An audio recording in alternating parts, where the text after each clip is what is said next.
सदियों से सब कुछ सहती है। हम उस देश के वासी हैं, हम उस देश के वासी हैं, जिस देश में गंगा बहती है।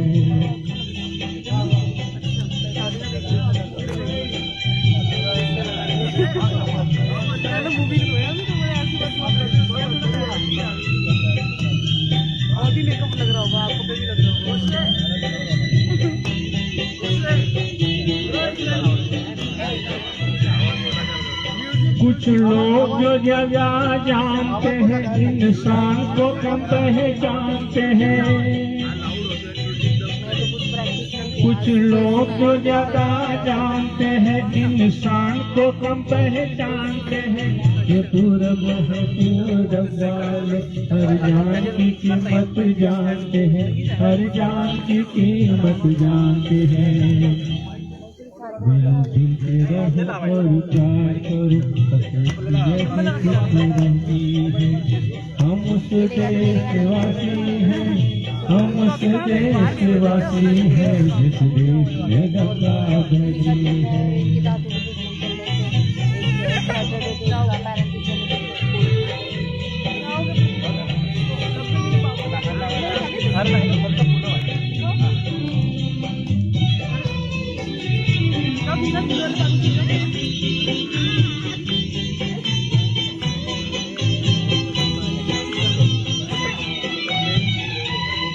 जो जिसे मिला सीखा हमने, फेरों को भी अपनाया हमने। जो जिसे सीखा सीखा हमने, फेरों को भी अपनाया हमने। मतलब के लिए हमसे होगा, धोबी को नहीं पूजा हमने, धोबी को नहीं पूजा हमने।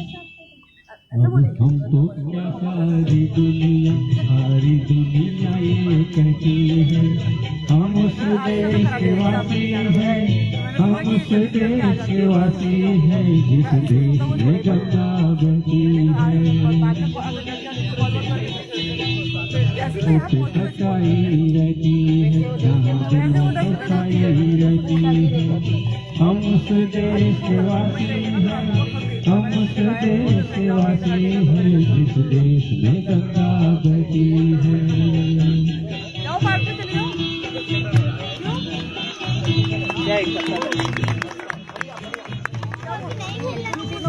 सारे जहाँ से आता है ना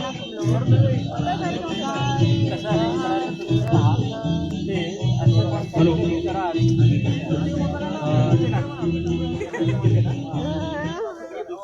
यानंतर आजच्या कार्यक्रमात थोडेसे आपल्या इथं आलेले आहेत विजय कांबळे सर, जे कॉर्पोरेशनला डेप्युटी इंजिनियर म्हणून आहेत आता. त्यानंतर शरद जाधव सर आहेत, जे रिटायर्ड एक्झिक्युटिव्ह इंजिनियर म्हणून रिटायर झालेले आहेत. त्यानंतर आपल्या आलेले डेगेकर, जे पुणे कॉर्पोरेशनला उपअभियंता डेप्युटी इंजिनियर म्हणून आहेत कार्यरत. तर आता यानंतरचा प्रास्ताविक शरद जाधव सर करतो, सॉरी विजय कांबळे सर इधर रहने दो, कार्यक्रम चालू है, इसके बाद जाएंगे। मी असे अरेंज करतो.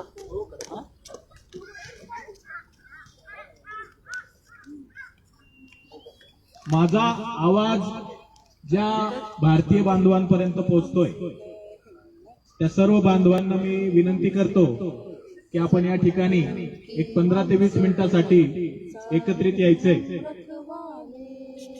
उपस्थित सर्व मान्यवरांना सप्रेम जय भीम, नमस्कार, जय हिंद. मित्रांनो, जसं आपल्या ग्रुपवर आला असेल आजच्या ह्या छोट्याशा कार्यक्रमाकरिता, त्याचं निवेदन प्रास्ताविक करतोय. भारत देश स्वतंत्र झाला आणि भारताचं कायदा कानून, भारत हा प्रजासत्ताक देश म्हणून निर्माण झाला आणि त्याचं एक संविधान लिहिलं गेलं. हे संविधान 26 नोव्हेंबर 1949 रोजी भारताच्या संसद भवनमध्ये मान्य झालं आणि त्याची अंमलबजावणी 26 जानेवारीला झाली.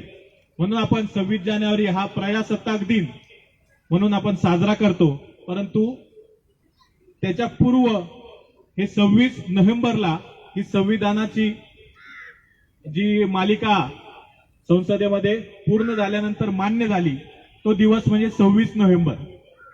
आणि ह्या 26 नोव्हेंबराचं आता आपण संविधान जनजागृती असा एक उपक्रम राबवतोय.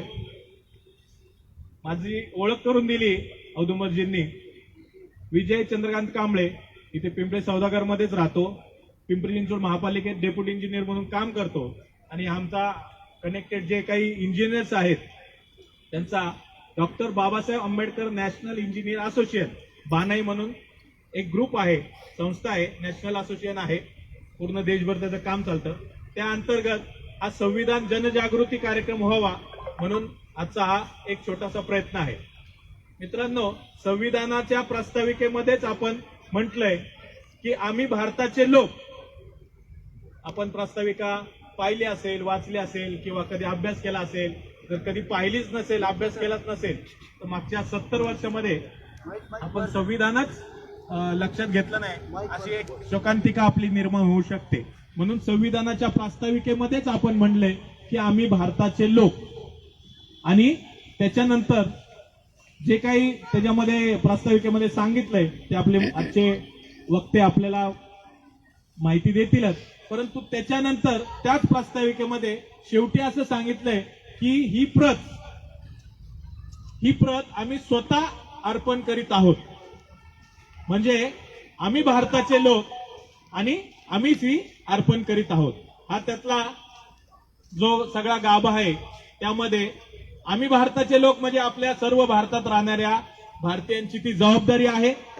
आणि अर्पण कुणाला करत आहोत तर आपण स्वतःला अर्पण करत आहोत असा त्याच्यामध्ये उल्लेख आहे. स्वतःला अर्पण करत आहोत म्हणजे काय तर या देशाचं सुजलाम सुफलाम जे काही आपल्याला देश आपल्याला घडवायचा आहे चांगला, त्याची जबाबदारी सुद्धा आमचीच आहे. हा त्यातला अर्थ आहे. तर मी या ठिकाणी आपण सुरुवातीला प्रास्ताविकेचं वाचन करू आणि प्रास्ताविकेच्या वाचनानंतर या ठिकाणी उपस्थित आजच्या कार्यक्रमाचे वक्ते आदरणीय शरदजी जाधव, पिंपरी चिंचवड महापालिकेमध्ये कार्यकारी अभियंता म्हणून ते आता सेवानिवृत्त आहेत आणि पिंपळे सौदागर मध्येच राहतात. मागील 30 ते 40 वर्ष ते आंबेडकरी विचारचा प्रसार व्हावा याकरता सातत्याने प्रयत्न करत आहेत.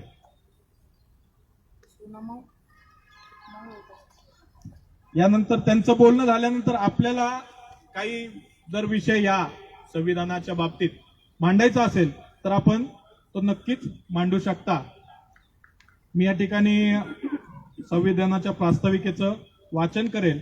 आपण सर्वांनी त्या मागे म्हणायचंय.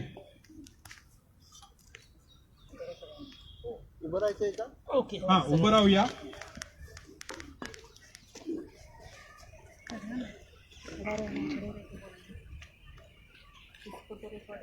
Hello hello hello.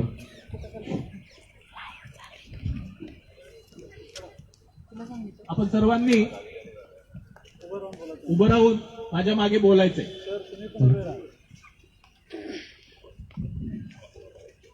आम्ही भारताचे लोक, भारताचे एक सार्वभौम समाजवादी धर्मनिरपेक्ष लोकशाही गणराज्य घडवण्याचा व त्याच्या सर्व नागरिकात सामाजिक आर्थिक व राजनैतिक न्याय विचार अभिव्यक्ती विश्वास श्रद्धा व उपासना यांचे स्वातंत्र्य दर्जाची व संधीची समानता निश्चितपणे प्राप्त करून देण्याचा आणि त्या सर्वांमध्ये व्यक्तीची प्रतिष्ठा व राष्ट्राची एकता आणि एकात्मता यांचे आश्वासन देणारी बंधुता प्रवर्धित करण्याचा संकल्पपूर्वक निर्धार करून आमच्या संविधान सभेत आज दिनांक 26 नोव्हेंबर 1949 रोजी याद्वारे हे संविधान अंगीकृत आणि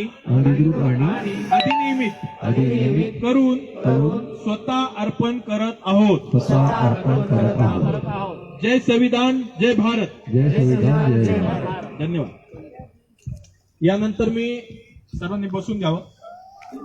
आदरणीय शरदजी जाधव सरांना विनंती करतो. त्यामुळे आजचा हा संविधान दिनाचा कार्यक्रम असल्यामुळं आम्ही देशभक्तीवर गाणी व्हावीत असा एक छोटासा आग्रह धरला होता. त्याला मान धरून सगळेजण गाणे देशभक्तीपर घेत आणि आहेत. सर्वांनी तो देशभक्तीवर गीताचा कार्यक्रम पण घेतला. मी जाधव सरांना विनंती करतो की आपण आपलं या ठिकाणी मनोगत व्यक्त करा. धन्यवाद.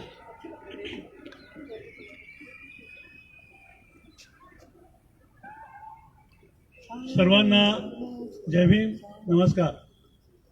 पहिल्यांदा मी आमचे औदुंबर गायकवाड आणि आपल्या सर्व समूहाचं मी अभिनंदन करतो. अत्यंत चांगल्या प्रकारचं उपक्रम आपण इथं राबवत आहे. मला सांगितलं होतं त्यांनी बऱ्याचदा, पण सकाळी लवकर उठून येण्याचं जरा शक्य होत नाही म्हणून येताना होतं आलं.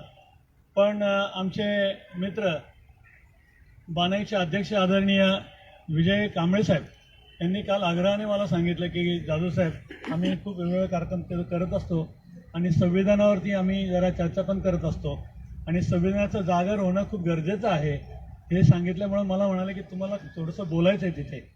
आणि नंतर मग म्हटलं आता बोलायचं म्हटलं तर थोडासा अभ्यास पण केला पाहिजे म्हणून काल जरा उशिरापर्यंत थोडासा अभ्यास करण्याचा प्रयत्न केला आहे आणि काही मुद्दे मी इथं मांडण्याचा प्रयत्न करणार आहे. तर महत्त्वाचा मुद्दा असा आहे की संविधान निर्माण करण्यासाठी जी प्रक्रिया झाली ठीक आहे, जी प्रक्रिया झाली तो मोठा इतिहास आहे. अगदीच 15-20 मिनिटांमध्ये तो सादर करणं शक्य नाही आहे. तरी सुद्धा काही महत्त्वाचे ठळक मुद्दे मी इथं विशद करण्याचा प्रयत्न करतोय. पहिली गोष्ट, डॉक्टर बाबासाहेब आंबेडकर या घटना समितीवर कसे आले. कसं आहे, आपण ठिकठिकाणच्या कार्यक्रमांमध्ये, सरकारी नोकऱ्यांमध्ये, शाळांमध्ये हे संविधानाची प्रत लावत असतो, वाचत पण असतो. परंतु त्याच्यातले काही मुद्दे अत्यंत महत्त्वाचे आहेत. नुसतं वाचन करणं उपयोगाचं नाही आहे, त्याचा अर्थ समजणं खूप गरजेचं आहे. तर डॉक्टर बाबासाहेब आंबेडकरांना संविधान समिती आणण्यासाठी, समितीमध्ये येण्यासाठी किती त्रास झाला हे देखील तुम्हा लोकांना कळणं गरजेचं आहे. आपल्यात बरेच लोक अभ्यासू असतील, माहितीही असेल, तरी पण एक मला सांगण्याचा संधी मिळाली म्हणून मी सांगण्याचा प्रयत्न करतोय. ज्या लोकांना माहीत नसेल त्या लोकांना माहिती होईल, ज्या लोकांना माहिती असेल त्यांना कदाचित अजून त्यात भर पडेल. तर डॉक्टर बाबासाहेब आंबेडकर अत्यंत हलाखीच्या व्यवस्थेतून पुढे आलेले होते हे आपल्या सर्वांना मान्य आहे, माहिती आहे. त्यांची विद्वत्ता एवढी महान होती की त्या विद्वत्तेमुळे त्या समितीत त्यांना जाणं गरजेचंच होतं. परंतु त्यावेळेची जी व्यवस्था होती ती व्यवस्था अत्यंत चुकीच्या पद्धतीने काम करत होती आणि म्हणून डॉक्टर बाबासाहेब आंबेडकर केवळ हे मागासवर्गीय समाजातले आहेत म्हणून त्यांना या घटना समितीवरती येऊ द्यायचं नाही अशा प्रकारच्या त्यावेळेच्या तत्कालीन लोकांनी ठरवलेलं होतं. पण बाबासाहेबांची विद्वत्ता इतकी मोठी होती की त्यांना घटना समितीवर घेणं भाग पडलं. त्यासाठी काही गोष्टी मी इथं मुद्दाम विशद करतोय की जेव्हा आपण स्वातंत्र्य झालं तेव्हा ब्रिटिशांनी आपल्याला स्वातंत्र्य दिलं आणि त्यावेळेस तत्कालीन जे नेते होते पंडित जवाहरलाल नेहरू असतील, वल्लभभाई पटेल असतील, अनेक नेत्याची मंडळी होती, महात्मा गांधी असतील, हे सर्व लोक स्वातंत्र्य मिळाल्याचा आनंद जरी असला तरी हे भारत कसा चालवायचा त्या प्रश्नात पडले. तर ते ब्रिटिशांना त्यांनी विनंती केली की आपण आम्हाला स्वातंत्र्य देताय खरं, परंतु हे भारत चालवायचा कसा, त्याची घटना कशी असावी, त्याचं कॉन्स्टिट्यूशन कसं असावं, याचं पण आम्हाला मार्गदर्शन करा. तर ते ब्रिटिश लोक या लोकांवरती बघून हसले. तर का हसले? त्यांनी सांगितलं की अरे तुमच्या भारतामध्ये डॉक्टर बाबासाहेब आंबेडकर सारखा विद्वान माणूस तिथं असताना, प्रकांड पंडित असताना तुम्ही आमच्याकडे घटना मागताय. याच्यावरती विचार झाला आणि नंतर विचार केला की नाही, तर त्यांनीच आव्हान केलं की तुम्ही डॉक्टर बाबासाहेब आंबेडकर यांच्या मार्फत तुमच्या भारताची तुम्हाला घटना करायला पाहिजे असं सांगितल्यानंतर मग ती थोडीशी चलबिचल सुरू झाली. तरी सुद्धा जो जातीयवाद होता त्या जातीयवादी माध्यमातून त्यावेळेसचे लोकमान्य टिळक असतील, वल्लभभाई पटेल असतील, या लोकांनी त्यावेळेसच्या वातावरणामध्ये बाबासाहेबांना निक्षून सांगितलं होतं की तुम्ही घटना समितीवर काय, संसदेतले दारे खिडक्या देखील तुमच्यासाठी बंद असतील, तुम्हाला आम्ही घेणार नाही. परंतु ती परिस्थिती अशी होती की त्यांना तिथं घ्यावं लागलं. घेतल्यानंतर तुमच्या लक्षात आलं असेल की त्यावेळेस भारत पाकिस्तान परिस्थिती होती, पण त्यांना घटना समितीवरती लागलीच घेतलं नाही. त्यांना सांगितलं की तुम्हाला आम्ही घेणार नाही म्हणून. थेट कोणाला काय वाईट वाटेल वगैरे याचं काय घेणं देणं नाही. एवढा मोठा बॅरिस्टर प्रकांड पंडित याला जर तुम्हाला घटना समितीवरती येण्यासाठी संसदेचे दार खिडक्या सुद्धा बंद राहतील असं म्हटलं तर काय बाबासाहेबांचं मन झालं असेल तेव्हा. तर त्यावेळेस नेमकं त्यांना घटना समितीत घेतलं खरं, परंतु त्याच वेळेस ही चांडळ चौकटी जी होती, मी चुकीचा शब्द वापरतोय, परंतु त्यावेळेस तशीच परिस्थिती होती. म्हणजे पंडित जवाहरलाल नेहरू असतील, महात्मा गांधी असतील, वल्लभभाई पटेल असतील, लोकमान्य टिळक असतील, या लोकांनी त्यावेळेस लोकमान्य टिळक 1920 सालीच वारले होते. वल्लभभाई पटेल 1920 सालीच लोकमान्य टिळक वारले होते आणि 49 साली हे संविधान तयार झालं. लोकमान्य टिळक नव्हते तेव्हा, वल्लभभाई पटेल होते. वल्लभभाई पटेल असतील. आणि गेलेल्या माणसांबद्दल आपण आता बोलू नये असं मला वाटतं. नाही मान्य नाही. आपण आता गेलेल्या माणसं आपण आता मी अगोदरच बोललो की आपण सर्व अभ्यासू आहात, आपल्याला देखील नॉलेज आहे, परंतु त्यातला मुद्दा काय, आपण संविधानावर जरूर नाही ते काय होतं. आणि संविधान मी बोलण्यासाठी तर साहेब मी तर म्हणतो की या जुन्या गोष्टी उकरून मुसलमान म्हणाले की अल्लाचं साक्ष ठेवून याची घटनेची सुरुवात करावी. ख्रिश्चन धर्माच्या लोकांनी सांगितलं की in the name of God अशी सुरुवात करावी. शीख लोकांनी सांगितले की वाहेगुरूच्या साक्षीने ही सुरुवात करावी. हा प्रश्न उपस्थित झाल्यानंतर त्यावेळेस संपूर्ण व्यवस्थित चर्चा केल्यानंतर पंडित नेहरू आणि डॉक्टर बाबासाहेब आंबेडकर यांनी सांगितलं की ही घटना माणसांनी माणसासाठी तयार होणार आहे, त्यामुळं त्याला आम्ही भारताचे लोक यांनी या घटनेची सुरुवात करावी. आज आपण प्रस्तावित वाचलाय, we the people of India, अशा पद्धतीने या घटनेची सुरुवात झालेली आहे. तर त्याच्यामध्ये आता या घटनेचं नेचर काय आहे, नेचर ऑफ कॉन्स्टिट्यूशन काय आहे की घटनेच्या मसुद्यामध्ये आपण पाहिलं की सार्वभौम म्हणजे काय, तर सार्वभौम म्हणजे एक अशी यंत्रणा की जी कुठल्याही बंधनापासून मुक्त राहणार,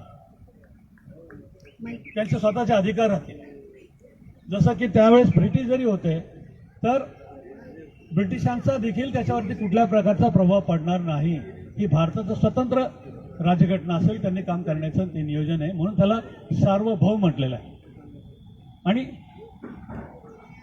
हे का मला असं सांगावं लागतंय की भारताच्या मध्ये सर्व राज्य आहेत, राज्यांची वेगळीच घटना आहे, परंतु राज्यांचं काम करताना त्या राज्याच्या कामामध्ये सेंट्रलने देखील हस्तक्षेप केला नाही पाहिजे अशी यंत्रणा आहे. परंतु तसं होतंय का आज? नाही होत. राज्यामध्ये काम करताना कुठलं काय करायचं असेल ते स्वतंत्रपणे काम करण्याची संधी नाही आहे, स्वतंत्र काम करता येत नाहीये.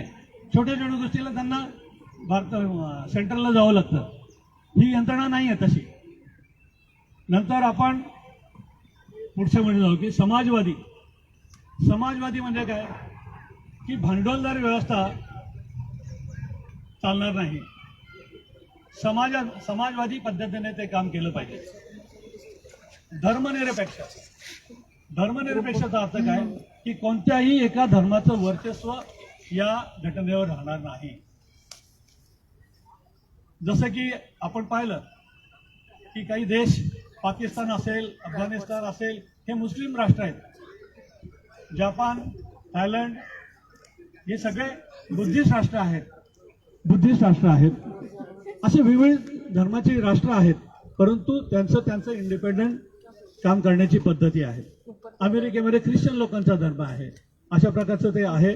तर त्याच्यावरती कोणाचाही प्रभाव पडला नाही पाहिजे असा त्याचा एक अर्थ आहे. नंतर धर्मनिरपेक्ष म्हणजे काय? कुठल्याही धर्माचा त्याच्यावरती दबाव राहणार नाही आहे. पण याच्यामध्ये घटनेमध्ये छेडछाड करण्याचा प्रयत्न केला त्यावेळेस राजनाथ सिंग त्यांनी धर्मनिरपेक्षतेच्या ऐवजी पंथनिरपेक्ष म्हणावं. तर पंथनिरपेक्ष हा सुद्धा शब्द अत्यंत चुकीचा आहे. पंथ म्हणजे काय? धर्मामधले वेगवेगळे जे सब ब्रांचेस आहेत त्याला पंथ म्हटलं जातं. तसं ख्रिश्चन लोकांमध्ये 2 वेगवेगळे पंथ आहेत. बौद्ध धर्मामध्ये हीनयान, बौद्धयान आहे. हिंदू धर्मामध्ये वेगवेगळ्या प्रकारचे पंथ आहेत. तर ते पंथ शब्द हा चुकीचा आहे, परंतु तो रेटून नेण्याचा प्रयत्न त्यांनी केला होता. दुसरा, तुम्ही जर बघितलं की आपण म्हणतो की घटनेचे एकमेव शिल्पकार डॉक्टर बाबासाहेब आंबेडकर. तर ते का म्हणतोय असं आपण? तर तुम्ही जर बघितलं की संसदेमध्ये किंवा एकूणच बाबासाहेबांच्या या जीवनामध्ये हा साहेबांनी सांगितल्याप्रमाणे 26 नोव्हेंबर 1949 रोजी जी घटना संसदेत सादर केली, तो फोटो जर तुम्ही सगळ्यांनी पाहिला असेल, ती सादर करताना एकटे डॉक्टर बाबासाहेब आंबेडकर आहेत. आणि त्याच्यामध्ये जी 7 लोक होती, ती 7ही लोक वेगवेगळ्या पद्धतीनं घटनेमध्ये सहभाग घेऊ शकलेले नाहीत. एक माणूस आजारी होता, एकाला त्याचं स्वतःचं काम करण्यासाठी बाहेर जावं लागत होतं. अशी विविध लोक त्याच्यामध्ये जी होती, त्याचा तपशील मी जात नाहीये, परंतु संपूर्ण जबाबदारी डॉक्टर बाबासाहेब आंबेडकरांवरती येऊन ठेपलेली होती. आणि ती जबाबदारी करताना बाबासाहेबांना अहोरात्र काम करावं लागलेलं आहे. बाबासाहेबांनी 18 तास अभ्यास करून आपल्या जनतेसाठी कशा प्रकारची घटना होईल याच्यावरती भाष्य केलेलं आहे. आणि ते अत्यंत प्रेरणादायक आहे. तर गणराज्य हा एक शब्द त्याच्यामध्ये आहे बघा. गणराज्य म्हणजे काय? लोकांनी जो समजा एखादा पंतप्रधान म्हणा, पंतप्रधान हा निवडतो कशातून? तर इलेक्शन मधून, आहे की नाही? राजाचं वंशज राज्य चालवणार पेक्षा माणसांमधून निवडून गेलेले लोक आहेत, त्यासाठी गणराज्य शब्द हा वापरण्यात आलेला आहे. जसं की आता म्हटलं जातं की घराणेशाहीचं राज्य चाललेलं आहे असं म्हटलं जातं. जसं की पंडित नेहरू नंतर इंदिरा गांधी आल्या, इंदिरा गांधी नंतर राजीव गांधी आले, असं हे घराणेशाही चालली असं म्हटलं जातं. पण ते सुद्धा चुकीचं आहे. पंतप्रधान नंतर इंदिरा गांधी सुद्धा निवडून आलेले आहेत, नंतर त्या पडले सुद्धा आहेत. राहुल गांधी सुद्धा निवडून आलेले आहेत, नंतरच्या इलेक्शनमध्ये ते पडले सुद्धा आहेत. त्यामुळं हे घराणेशाही नाही, तर राजाच्या पोटी राजा जन्माला येतो ही अवस्था त्यावेळेसची होती, पण आज तशी नाहीये. राजा निर्माण होतोय हा मतपेटीमधून निर्माण होतोय, याचे आपल्याला जाणीव असणे गरजेचं आहे. नंतर आपण उद्दिष्टाकडे जाऊया. उद्दिष्ट काय आहे की राजनैतिक न्याय. राजनैतिक न्याय काय आहे? प्रत्येकाला मत देण्याचा अधिकार आहे. प्रत्येकाला, मग तो स्लम एरियातला असो किंवा अदानी अंबानी असो, प्रत्येकाला एकच मत देण्याचा अधिकार आहे. हा राजनैतिक न्याय आहे. 18 वर्षाचा मुलगा झाला की त्याला मत देण्याचा अधिकार आहे. 21 वर्षाचा झाला तर त्याला इलेक्शन मध्ये घेण्याचा अधिकार आहे. हे सगळं व्यवस्था आहे. अजून एक पण जर बघितलं तर त्यावेळेस शिक्षणाची अट ठेवली गेलेली नव्हती. का ठेवली नाही? तर प्रत्येकाला त्याचा अधिकार घेता आला पाहिजे. नाही तर त्यावेळेसची जी व्यवस्था होती ती व्यवस्था म्हणजे शिक्षणाचा अधिकार ठराविक समाजालाच होता. व्यापार करण्याचा अधिकार सर्वच समाजाला होता. लढाईचा अधिकार काही ठराविक समाजाला होता. काही ठराविक समाजाला सेवा करण्याचा अधिकार होता. परंतु ही एक व्यवस्था अशी निर्माण केली की शिक्षणाची अट न ठेवता प्रत्येकाला त्याच्यामध्ये सहभाग घेता यावा आणि त्याचं उत्कर्ष करता यावा असं ठेवलेलं होतं. नंतर काय म्हणतंय की दर्जा व संधीची समानता.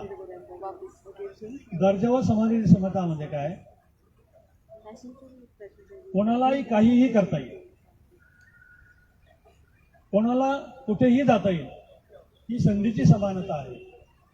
नंतर विचार, श्रद्धा आणि उपासनेचं स्वातंत्र्य. ही घटनेमधल्या तरतुदी सांगतोय, माझं वैयक्तिक काहीच नाही आहे, मी अभ्यास करून थोडाफार आलोय ते सांगतोय. तर त्याच्यामध्ये जर प्रत्येकाला समानता आहे, जसं की मुस्लिम असतील तर त्यांनी स्वतंत्रपणे मशिदीत जाऊन त्यांचा उपक्रम करावा. बौद्ध असेल तर त्यांनी बुद्ध विहारात जावं. ख्रिश्चन असतील तर त्यांनी चर्चमध्ये जावं. हिंदू असतील तर त्यांनी मंदिरांमधून जाऊन प्रार्थना करावी. शीख असतील तर त्यांनी गुरुद्वारात जाऊन प्रार्थना करावी. हे स्वातंत्र्य सगळ्यांना आहे. इथं मुद्दाम काय सांगतो मी की तुम्ही जर बघितलं की त्याचा अर्थ चुकीचा कसा करतात. परत म्हणाल की राजकारणावरती बोलतोय, पण राजकारण नाहीये, ती वस्तुस्थिती सांगतोय की तुम्ही बघा, हनुमान चालीसा म्हणण्याचा अधिकार सगळ्यांना आहे. पण कुठं म्हणायला पाहिजे त्यांनी आपल्या घरात म्हणावं, धर्मात म्हणावं, देवळात म्हणावं. पण आपल्या नवजीत राणा या ज्या स्वातंत्र्य म्हणतो ना आपण, स्वतंत्र अधिकार आहे, तो अधिकार वापरला कसा त्यांनी? त्यावेळेसचे मुख्यमंत्री उद्धव ठाकरे यांच्या दारात जाऊन हनुमान चालीसा म्हणायचा प्रयत्न त्यांनी केला होता. तो हनुमान पडला, हे नंतर हे बाब आहे. आता दुसरी गोष्ट म्हणजे की हनुमान चालीसा असेल, अथर्वशीर्ष असेल, या सगळ्या गोष्टी ज्या आहेत त्या करणं गरजेचं आहे. पण कुणी करायचंय? एखादा मठाधिपती असेल, एखादा धर्मगुरू असेल, त्यांच्यासाठी ते गरजेचं आहे. कुणी करायचं नाहीये. आता थोडक्यात आपण कलमाकडे येऊया. तर 12 ते 35 घटनेतले 12 ते 35 हे कलम हे सगळं मूलभूत हक्काचे आहे.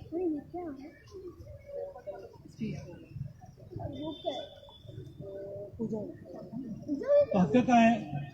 की अन्न, वस्त्र, निवारा आणि वैचारिक वाढ ही स्वतंत्रपणे भोगण्याचं गरजेचं आहे. कायद्यासमोर सर्व समान आहे. कायद्यासमोर सर्व समान आहे.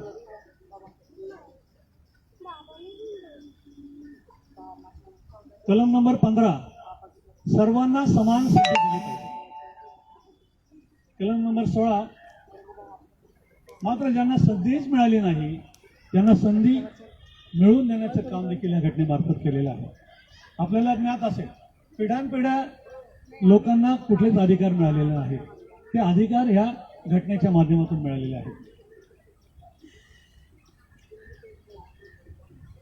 आणि हे अधिकार दिले ते निर्धोकपणे उतरायचं सामर्थ्य त्या लोकांमध्ये असलं पाहिजे, अशा प्रकारची त्या घटनेत तरतूद आहे.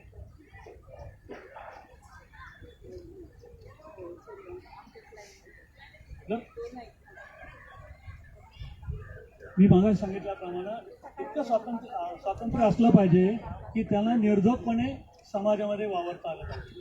तसं होतंय का? तसं होताना दिसत नाही. जसं की एखाद्या मागासवर्गीय समाजाच्या नवरदेवाला जायचं असेल तर त्याला घोड्यावर बसण्याचा अधिकार नाहीये, त्याला उतरवलं जातं. ही दर्जाची बातमी त्यांना दिली जाते. मंदिरामध्ये जातात, मंदिर सर्वांसाठी खुलं आहे, पण तसं दिसत नाहीये. मंदिरामध्ये एखादा मागासवर्गीय माणूस गेला तर त्याला बाहेरून आणून बदलून त्याला बाहेर काढले जातं. ही अधिकार गरजेचं नाही आहे. नंतर कलम नंबर 16 त्याच्यामध्ये गावबंदी, स्पर्शबंदी, रोटीबंदी, लोटीबंदी, बेटीबंदी याचा सहवास केलेला आहे. ते गावबंदी तर तुम्ही आज जर बघितलं, जरांडे पाटील आणि छगन भुजबळ साहेब या लोकांचा जो हे चाललेला आहे वाद, त्याच्यामध्ये तुम्ही बघितलं असेल मराठा समाजाच्या लोकांनी गावबंदी केली होती मंत्री लोकांना. ते अधिकार नाही आहे त्यांचा गावबंदी करण्याचा, प्रत्येकाला जाण्याचा अधिकार आहे. स्पर्शबंदी म्हणजे काय की त्यावेळेसचे लोक छूत अछूत करत असायचे, तर ती देखील आता घटनेने ती मोडीत काढलेली आहे. रोटीबंदी म्हणजे काय? त्यावेळेस तुम्ही लोक सिनियर मोस्ट आहात, तुम्हाला देखील माहिती असेल, त्यावेळेस ठराविक समाजाची खानावळ, हॉटेलमध्ये लोकांना एंट्री नसायची. त्यावेळेसची तर चहा प्यायला देखील कप अशी वेगळी ठेवली जात असायची, तर ती देखील बंदी या घटनेने उडवलेली आहे. बेटीबंदी म्हणजे काय? कंपार्टमेंटमध्ये राहायचं नाही, आंतरजातीय व्यवहार व्हायला पाहिजे, लोकांमध्ये अभिसरण व्हायला पाहिजे. नंतर कलम नंबर 18 काय सांगते की कुठलंही तुम्हाला पोस्ट मिळणार आहे की तुमच्या कर्तृत्वाने मिळणार आहे, जातीने मिळालेल्या पद्धतीने नाही, जन्माने मिळालेल्या पद्धतीने नाही. जसं की पूर्वीच्या काळामध्ये पाटील गेला की त्याचा मुलगा पाटील व्हायचा, आहे की नाही? तसं आता नाही आहे. आता ते तुम्हाला इलेक्शन म्हणूनच यायला लागेल. कर्तृत्व म्हणजे आता जे पुरस्कार मिळतात ते सगळे पुरस्कार त्यांच्या कर्तृत्वावर मिळत आहेत. कलम नंबर 19 सत्ता स्वातंत्र्य, सभेचा अधिकार, बोलण्याचा, छापण्याचा अधिकार, हा अधिकार देखील आपल्याला घटनेच्या माध्यमातून मिळालेला आहे. नंतर उद्दिष्ट काय की प्राथमिक शिक्षण हे सक्तीचं आणि मोफत केलं पाहिजे. ही घटने तरतूद आहे. होतंय का तसं? होताना दिसतंय का? तुम्ही जर बघितलं तर आज एखादा पहिली जरी मुलगा पाठवायचा इंग्लिश मिडियमला तर त्याला 1 लाख रुपये त्याचं प्रवेश फी आहे. शक्य आहे काय सगळ्यांना? म्हणजे तुम्ही शिक्षणापासून वंचित ठेवण्याचं काम करताय. नंतर जो शिकलेला आहे त्याला नोकरी दिली पाहिजे. त्याला नोकरी देता येत नसेल तर त्याला कर्ज मिळवून दिलं पाहिजे. रोजगार नसेल तर रोजगार मिळवून दिला पाहिजे. अजिबात काय नसेल तर त्याला सरकारने महिन्याला काहीतरी पैसे दिले पाहिजे त्याचं गुजराण करण्यासाठी. ही सगळी तरतूद आपल्या घटनेमध्ये आहे, पण ती होताना दिसते का त्याचा देखील आपण सर्वांनी विचार केला पाहिजे. नंतर 340 कलम हे बाबासाहेबांनी पहिल्यांदा ओबीसी समाजासाठी निर्माण केलं. ओबीसी समाजासाठी. नंतर 341 हे शेड्यूल कास्ट लोकांसाठी केलं. 342 हे शेड्यूल ट्राईब लोकांसाठी केलं. तर इथं मला मुद्दाम एक सांगायचं आहे की त्यावेळेस बॅरिस्टर पंजाबराव देशमुख ही जेव्हा घटनाचं काम चाललं होतं तेव्हा पंजाबराव देशमुख बाबासाहेबांना घरी भेटायला गेले. बॅरिस्टर होते ते सुद्धा. आणि भेटायला गेल्यानंतर बाबासाहेबांना त्यांच्याकडे नजर गेली. बाबासाहेब म्हणाले, बरं झालं तुम्ही आलात, हे मी फायनल करतोय, जरा आपण बघा. आणि जरा बाहेर गेले. पंजाबराव देशमुखांनी ती घटना वाचली आणि त्यांना रडायला आलं. आणि बाबासाहेबांना म्हटले की बाबासाहेब, मी ज्या गोष्टीसाठी तुमच्याकडे आलेलो आहे की ओबीसींना न्याय द्या, तुम्ही त्याचा ऑलरेडी अंतर्भाव त्यामध्ये केलेला आहे. अशा प्रकारचं ते त्यावेळेस ही परिस्थिती होती. तर जेवढ्या घटनेमध्ये परिस्थिती निर्माण केलेली आहे ती परिस्थिती घटनेनुसार आज चाललेलं नाही. हे मला इथं मुद्दाम सांगायचं आहे. आणि याचा परिणाम काय होणार आहे भविष्यात त्याचं देखील आपण कल्पना केली तरी तुम्हाला त्याच्या शहारे अंगावर येतील. म्हणून आपण ही आपली जबाबदारी आहे. घटना काय आहे, घटना समजून घेणं, लोकांपर्यंत प्रबोधन करणं, त्याचं जागर करणं ही खरंच ही गरजेची बाब आहे. मी विजय कांबळे साहेब, मी औदुंबर गायकवाड या लोकांचं खरं मनापासून अभिनंदन करतो की ते हा उपक्रम असताना संविधानाचं जागरण करण्याचं काम करतायत. मला अत्यंत त्या दोघांचं अभिनंदन करतो. खूप खूप बोलण्यासारखं आहे, परंतु ऐकण्याची मानसिकता पण जरा कमी असते लोकांची. म्हणून मी बऱ्याच गोष्टी न बोलता इथं थांबतो. आणि आता मला पुढे बोलायचं आहे की मतदान करूनच समिती निर्माण व्हायला पाहिजे, लोक निवडून गेली पाहिजेत, याच्यावरती आपण ठाम असलं पाहिजे. पण आज दरम्यानच्या काळामध्ये काँग्रेसच्या राजवटीमध्ये ईव्हीएम मशीन आलं, त्यांनी त्यांच्या मजामारी केली, हीच पुढे आली. आज बीजेपीच्या देखील ईव्हीएम मशीन चाललंय. ईव्हीएम मशीन काय प्रकार आहे याचं आपल्याला बऱ्यापैकी ज्ञान आलेलं आहे माझ्या माहितीप्रमाणे. ईव्हीएम मशीन काय सांगतंय की मी जर एखाद्या पार्टीला मतदान केलं तर त्या पार्टीला ते मतदान जाईलच याची गॅरंटी नाही, कारण ते हॅक करता येतं. ती यंत्रणा तशी आहे. त्यामुळे आज तुम्ही आत्ताच जर 4 राज्यांचा जर रिझल्ट ऐकला असेल तर जो हे असतो इलेक्शन पोल त्याच्यामध्ये काँग्रेस पुढे जाते असं त्या सांगितलं गेलं होतं अगोदर.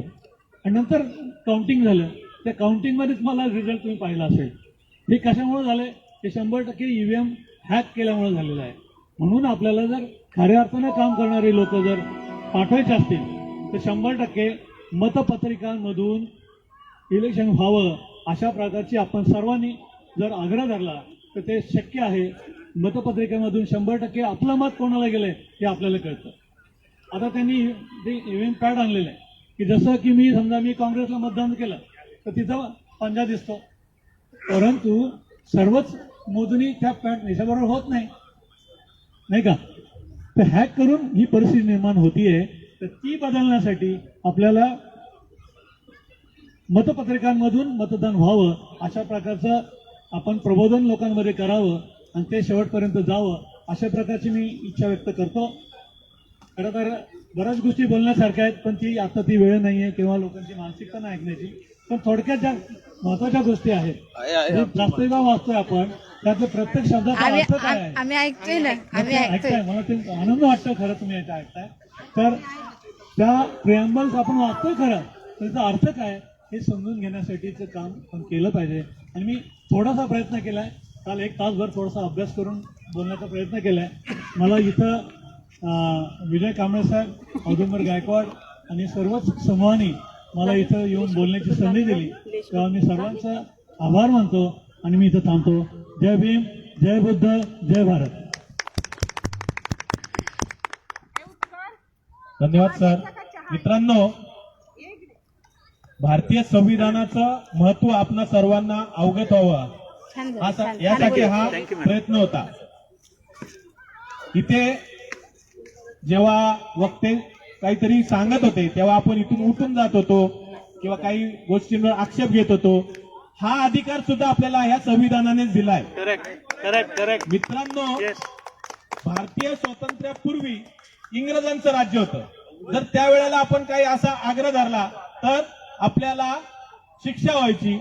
त्याही पूर्वी मोगलांचं राज्य होतं, त्यावेळे तर आपले डोकी कापली जायची. त्याही पूर्वी काही असे राजे होऊन गेलेत की तुम्हाला तुमच्या स्वातंत्र्याची मुभा नव्हती. हा फरक स्वातंत्र्य झाल्यानंतर नाही, फक्त तर स्वातंत्र्य झाल्यानंतर जी घटना प्राप्त झाली आहे त्या घटनेने दिलेला हा अधिकार आहे. त्यामुळे आपण कुठलीही गोष्ट जी करू शकतो ती केवळ घटनेने आहे. आणि हे स्वातंत्र्य हे केवळ आपल्यासाठी नाही तर आपल्या पुढच्या पिढीला सुद्धा मिळावं यासाठी ही घटना भारत देशामध्ये अवलंबली गेली पाहिजे असा आपला प्रयत्न असावा अशी या ठिकाणी मी इच्छा व्यक्त करतो. आपण सर्वांनी या ठिकाणी उपस्थिती दिली त्याबद्दल सर्वांचे आभारही मानतो. काही जणांना वाटलं असेल की औदुंबरने हा कार्यक्रम का घेतला, तर त्यावेळी आपण सविस्तर चर्चा करू शकतो. फक्त एक गोष्ट लक्षात आणून देतो की वक्त्यांकडनं अवाधानाने 1920 मध्येच लोकमान्य टिळकांचा मृत्यू झाला, परंतु उल्लेख आला. आपणही यावर सर्व चर्चा सविस्तर करू शकतो. धन्यवाद. आवडतं घ्या.